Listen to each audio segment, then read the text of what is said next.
Ah,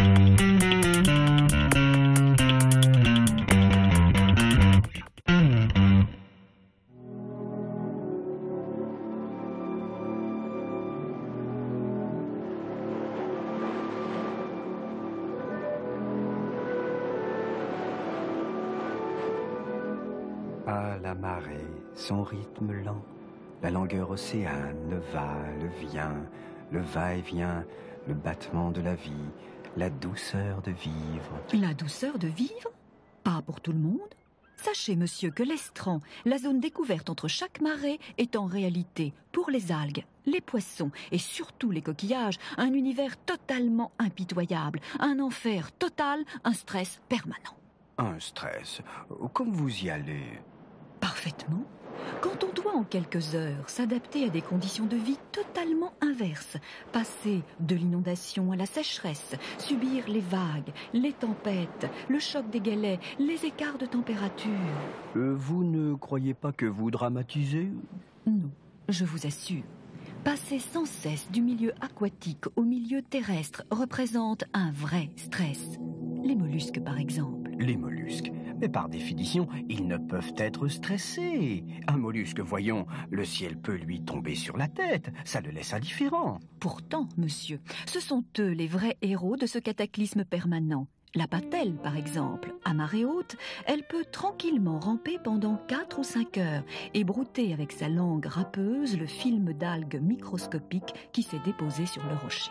C'est plutôt bucolique. Oui, mais attention.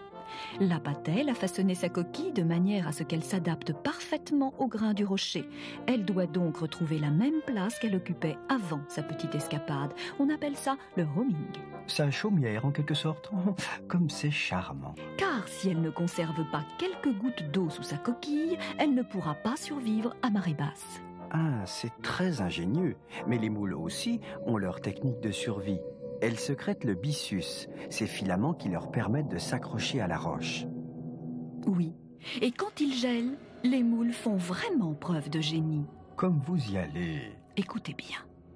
En hiver, elles doivent parfois résister à des températures de moins 10 degrés. Dans ces moments-là, l'eau de leur corps est prise en glace. Vous imaginez les dégâts. Les cellules peuvent être déchiquetées par cette cristallisation. Vous m'effrayez, il doit bien y avoir des solutions. Oui, et elles sont très astucieuses. Dès l'automne, la moule sécrète des protéines qui devront maîtriser la croissance de la glace en hiver. Et quand il gèle, la glace se forme autour de cette protéine en dehors des cellules. Ainsi, elles ne seront pas déchirées. Je l'ai toujours dit, l'homme n'a rien inventé. Le bigorneau aussi sait résister au froid, mais ce n'est pas tout. Il sait respirer dans l'eau comme dans l'air. Quand la marée est haute, grâce à ses branchies, il absorbe l'oxygène de l'eau et rejette son gaz carbonique en le dissolvant dans l'eau. Oui, mais comment fait-il à marée basse? Quand la marée est basse, il conserve une fine pellicule d'eau dans sa cavité sous sa coquille. Ainsi, ses branchies restent humides. L'oxygène de l'air se dissout dans la pellicule d'eau, pénètre dans la branchie, puis le gaz carbonique est expulsé. Vous voyez, le bigorneau respire toujours de l'oxygène dissous dans l'eau. Et moi qui négligeais cet animal, qui l'écrasais de mon pied indifférent. Et encore, ce n'est rien. Si vous saviez les prouesses qu'il va accomplir pour uriner, éliminer ses déchets. Je vous en prie, éclairez-moi, je suis transi d'angoisse. Eh bien, le bigorneau évacue ses déchets dans sa petite cavité qui communique avec la mer. L'ammoniac se disperse ainsi dans l'eau de mer. Un vrai petit cabinet de toilette. Mais à marée basse, c'est une toute autre aventure.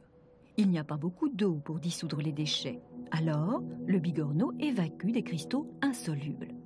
Ainsi, le petit film d'eau conservé dans la cavité n'est pas pollué et le bigorneau peut continuer à respirer dans de l'eau propre. Les cristaux seront expulsés à la prochaine marée haute. Vous voyez, le bigorneau fabrique des produits en fonction de la marée. Ah, c'est de l'orfèvrerie, du grand art. Je suis anéanti d'admiration. Mais tout cela, ce n'était que l'hiver. Si vous saviez ce qu'ils subissent l'été. Je vous en prie, épargnez-moi. L'été, monsieur, ils risquent un coup de chaleur. Le dessèchement les guette. Ils subissent les rayonnements ultraviolets. Je ne vous parle pas des variations de salinité. Imaginez qu'il se mette à pleuvoir. De l'eau douce, bien sûr. Non, monsieur, ce n'est pas une sinécure. Si petit, si fragile et pourtant si résistant. De vrais héros. Ainsi vivent-ils, monsieur. Ce stress permanent pendant 15 ou 20 ans. Ah là là, quelle vie! Vous n'auriez pas un antidépresseur?